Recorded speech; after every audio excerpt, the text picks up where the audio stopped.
బ్రాహ్మణులకు శుభవార్త.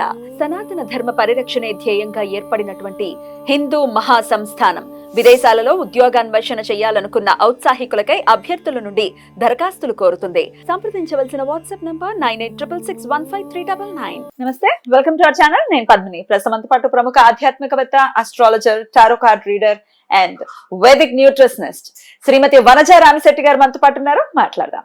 వనజ గారు నమస్కారం అండి. వనజ గారు, భాద్రపద మాసం వచ్చేస్తోంది. భాద్రపద మాసం అంటే సెప్టెంబర్ మాసం. మరి ఈ సెప్టెంబర్ మీరు లాస్ట్ మంత్ నుంచే స్టార్ట్ చేసి ఉన్నాము tarot card reading. Every month tarot card అంటే ఎంత బ్యూటిఫుల్ యాక్యురేట్ రిజల్ట్స్ ఇస్తాయి అంటే అది దాన్ని ఫాలో చేసే వాళ్ళకైతే చాలా మెస్పరైజింగ్ గా అనిపిస్తుంది. నాకైతే చాలా బ్యూటిఫుల్ గా అనిపిస్తుంది టారో కార్డ్ రీడింగ్ అనేది.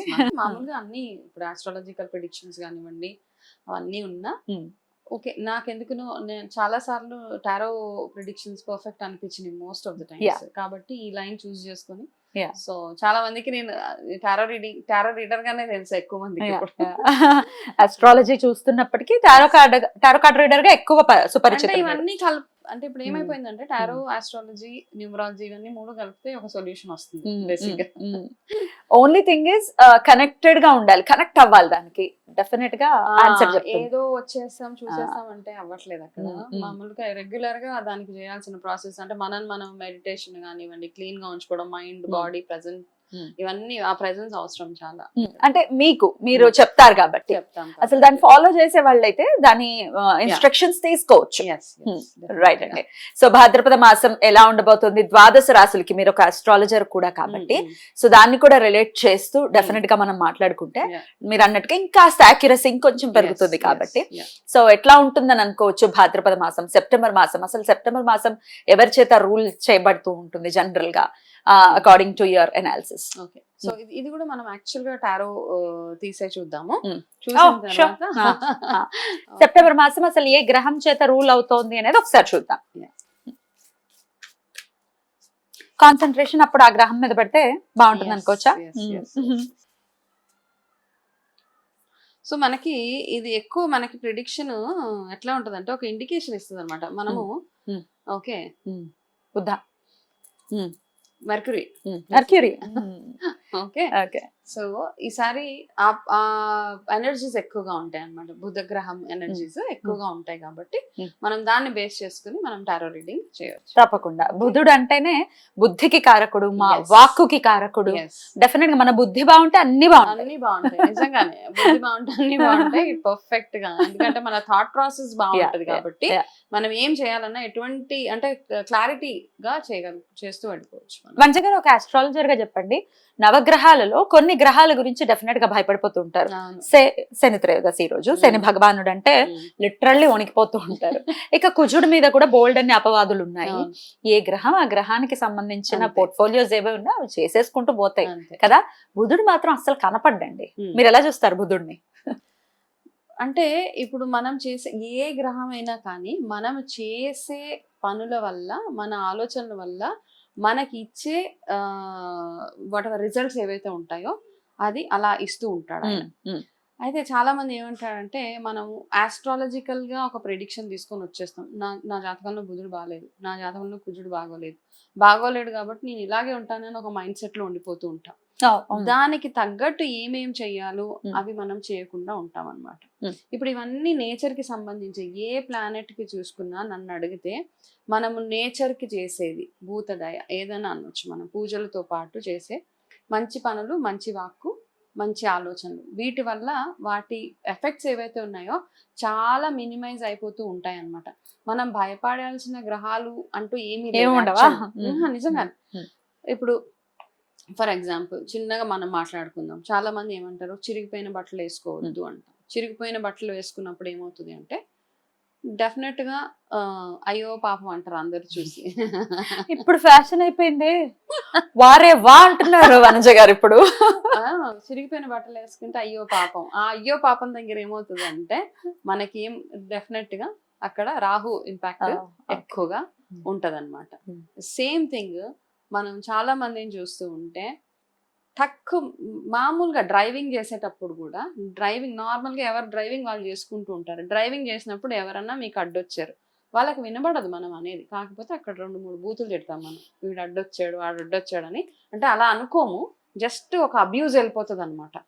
తెలిసి తిడుతూ ఉంటారు. సో డ్రైవింగ్ అనే కాదు, నార్మల్‌గా కూడా వాడుక భాష ఏదైతే ఉంటదో జనరల్‌గా చిన్న విషయానికి, పెద్ద విషయానికి మనం అనే ఒక్కొక్క మాట ఏదైతే వాడతామో అవతల వాళ్ళని ఇట్లాగా బాధ పెట్టేలాంటి మాటలు చాలా ఏదైతే పోక్ అంటామో, చేస్తుంది. అట్లా అన్నప్పుడు ఏంటంటే జనరల్‌గా అంటే ఈ మధ్య ఇప్పుడు అవన్నీ నేను మాట్లాడలేను. సడన్‌గా ఒకళ్ళ మనసు హర్ట్ చేసేలాంటి మాటలు అనేస్తున్నప్పుడు అట్లా ఉన్నప్పుడు ఏమవుతుందంటే మీ గ్రహాలు ఎంత బాగా అన్నా ఉండనివ్వండి, దానికి మంచి రిలేటెడ్ రిజల్ట్స్ గా మీకు మైనస్ పాయింట్స్ అయిపోతూనే ఉంటాయి.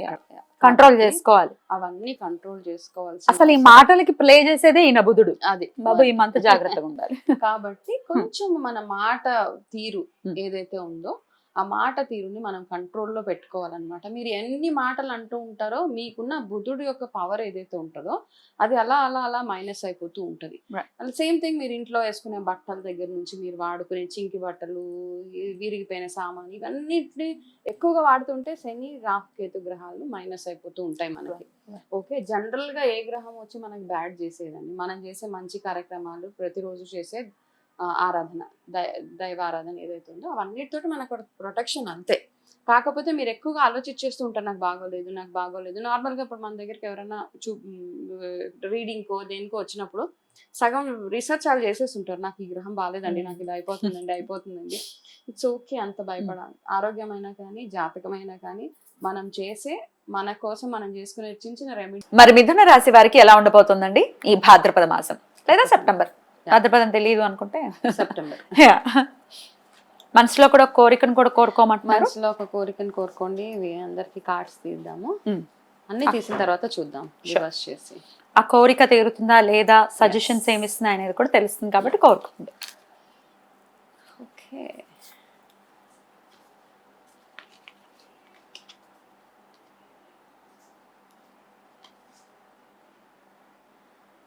వావ్. ఓకే, మిథున రాశి వాళ్ళకి ఫస్ట్ థింగ్ ఏంటంటే చాలా హ్యాపీ స్టార్ట్ అనమాట. చాలా బాగా స్టార్ట్ అవబోతుంది ఈ month as per my readings. మిమ్మల్ని చూసి అవతల వాళ్ళు ఈర్చపడేలాంటి మంచి సక్సెస్ కూడా మీకు రాబోతుంది ఈసారి. ఓకే, కాబట్టి లాంగ్ వెయిటెడ్ సక్సెస్ అంటాం కదా, చాలా రోజుల నుంచి మీరు ఏదైతే వెయిట్ చేస్తున్నారో అది అవ్వబోతుంది. అయితే ఇక్కడ ఒక చిన్న ఇండికేషన్, మీకు మిమ్మల్ని చాలా మంది ఫూల్ చేసే అవకాశాలు చాలా ఉన్నాయి, మిమ్మల్ని మోసం చేసే ఛాన్సెస్ చాలా ఉన్నాయి అన్నమాట. అంటే మీరు మోసపోతే చూసి నవ్వుకునే వాళ్ళు, మిమ్మల్ని మోసం చేసామని ఆనందించే వాళ్ళు చాలా మంది ఉన్నారు. కాబట్టి అట్లాంటి వాళ్ళు మీ లైఫ్లో ఎవరున్నారో వాళ్ళని చూసి కాస్త వాళ్ళ నుంచి దూరంగా ఉండడము, లేదు అంటే మీరు కాస్త స్మార్ట్గా వ్యవహరించడము. అంటే ఏదైనా ఆలోచించేటప్పుడు, ఎవరికైనా ఏదైనా కమిట్మెంట్ చేసేటప్పుడు, ఎవరికైనా ఏదైనా మాట ఇచ్చేటప్పుడు, ఎనీథింగ్ ఏదైనా క్యాష్ ఆర్ కైండ్ ఏమైనా ఇచ్చేటప్పుడు కాస్త ఆలోచించి చేస్తే మీకు కాస్త ఇది చిన్న వార్నింగ్ సైన్ అంటే. బట్ అదర్వైజ్ మీరు దేనికోసం అయితే వెయిట్ చేస్తున్నారో అది చాలా బ్యూటిఫుల్గా జరగబోతుంది మీ లైఫ్లో. అండ్ అలాగే మీరు ఈసారి ఎక్కువ అది మీకు ఒక చిన్న రెమెడీ అండి. మీకు ఎవరికైనా మీకు నిజంగా నమ్మకం ఉంటే మనము తాబేలు అంటాం కదా, తాబేలుని తెచ్చుకొని మనం వాస్తు ప్రకారం కూడా బాగుంటుంది. ఈసారి అది ఒకటి తెచ్చుకోండి. మీకు ఒకవేళ మీరు బిలీవ్ చేస్తే ఓకే, చక్కగా కూర్మ అవతారం అంటాం, తీసుకొని రండి. విష్ణు ఆరాధన ఎక్కువగా చేస్తూ ఉండండి. అలాగే మీ మనసులో ఏదైనా ఒక కోరిక ఉంటే అది ఎలాగ ఉండబోతుంది. ఓకే, అది చాలా ఇంపార్టెంట్ అయితే కనుక ఎగ్జాక్ట్లీ ఇప్పుడు నుంచి 1 సంవత్సరం లోపల మీరు అనుకున్నది అనుకున్నట్టు జరుగుతుంది. Yes, okay, congratulations. Yes, it's a good card యాక్చువల్గా. అన్ని కార్డ్స్ బాగున్నాయి. చిన్న ఇండికేషన్ వచ్చింది నాకు, వార్నింగ్స్ అని కాస్త జాగ్రత్త పడాలి. మీ చుట్టూ ఉన్న వాళ్ళు ఫూల్ చేస్తారు అంటే బేసికల్గా మీరు బాధపడుతుంటే చూసి నవ్వే వాళ్ళు కొంతమంది ఉన్నారు, వాళ్ళ నుంచి కాస్త దూరంగా ఉండండి. Rest of the things remedies కూడా వచ్చేసాయి. ఏ భగవత ఆరాధన చేయాలని కూడా చెప్పేశాను. కూర్మం తెచ్చుకోమన్నారు అంటే టొటాయిస్ తెచ్చుకోమన్నారు కాబట్టి లైవ్ కూడా పెట్టుకుంటూ ఉంటారు కొంతమంది. లైవ్ కష్టమా యాక్చువల్గా, మేనేజ్ చేయడం కష్టమే. కాకపోతే ఏంటంటే ఒక పాలసీ తోటి వెళ్ళిపోతూ ఉంటాం మనం. ఇంట్లో ఎటువంటి జంతువుని, ఎవరిని, యానిమల్స్, ఎనీ ఫార్మ్ ఆఫ్ వీటిని బంధించకూడదు అని ఒక థాట్ ప్రాసెస్ అందరికీ ఉంటది. నిజమే, డాగ్స్ ఆర్ ఎక్సెప్షనల్. ఓకే, ఎందుకంటే మనం వాటికి రుణపడి ఉంటే అయ్యే మనకు ఆనర్స్ అనమాట. అవును, మన బెడ్ల మీద పడుకున్నాయంటే అవే కదా. అవే కుక్కలు మనం ఓనర్ అంటాం కానీ కుక్కలే మనకు ఆనర్స్. బికాస్ ఆ వాటికే మనం సేవలు చేస్తుంటాం Yeah. కాబట్టి ట్రూ. సో అది డిఫరెంట్. బట్ ఇట్లాంటివన్నీ తెచ్చినప్పుడు ఏంటంటే ఇవన్నిటిని కాస్త ఫ్రీగా వదిలేయాల, బర్డ్స్ అని ఇలాంటివన్నీ. సో నార్మల్ గా మెటల్ వి తెచ్చుకోమంటారు. సో మెటల్ ది అయితే ఏ మెటల్ ది పెట్టుకోమంటారు వంశ గారు? మామూలు మన బ్రాస్ ఉంటాయి అక్కడ చూడు, బ్రాస్ ఇది. సో ఇలాంటివి అయితే ఓకే. లైవ్ తెస్తే దానికి రోగం రొస్టు అట్లాంటివి ఎందుకంటే నేను ఎందుకు చెప్తున్నానంటే అలా నేను చేశాను యాక్చువల్గా. ఇంటికి తీసుకొచ్చాక దానికి ఏదో ప్రాబ్లం అయింది. సో చాలా ఇయర్స్ బ్యాక్ దాని తర్వాత ఒక డెసిషన్ అనమాట, నేను జన్మలో ఎటువంటివి ఇంట్లో పెంచను అనేసి. ఒక ఎమోషన్ ఒకటి ఉంటుంది అవన్నీ కదా, కాబట్టి ఇది బెటర్. ఇది ఇంట్లోకి వస్తున్నట్టు పెట్టుకోవాలి. రైట్, ఇంట్లోకి వస్తున్నట్టు. ఇప్పుడు ఇది ఎంట్రన్స్ కాబట్టి ఎంట్రన్స్ ఇలా లోపలికి వచ్చేటప్పుడు ఇటువైపు డైరెక్షన్ పెట్టుకుంటే సరిపోతుంది. రైట్. దీనికి వాటర్ లో వేయటం అదంతా ఏం అవసరం లేదా? ప్లేట్ లో వేసి పెట్టే వాటర్ లో వేసి చిన్న ప్లేట్ లో పెట్టేసి మన ఇష్టం. ఇంకా ఇటువంటివన్నీ తెచ్చినప్పుడు మన ఇష్టం, మనం ఎలాగ వాటిని ప్యాంపర్ చేయాలంటే ఎట్లా దాన్ని ఆరాధన చేయాలన్నది మన ఇష్టం అంతే. బ్యూటిఫుల్ అండి, రెమెడీ కూడా చెప్పారు. డెఫినెట్ గా ఈ మాసం అంతా కూడా మిథున రాశి వారికి చాలా బాగుండాలని మనస్ఫూర్తిగా కోరుకుంటూ thank you so very much. ఇక నెక్స్ట్ ఎపిసోడ్ లో కర్కాటక రాశి గురించి తెలుసుకుందాం. థ్యాంక్ యూ మేడం, నమస్తే.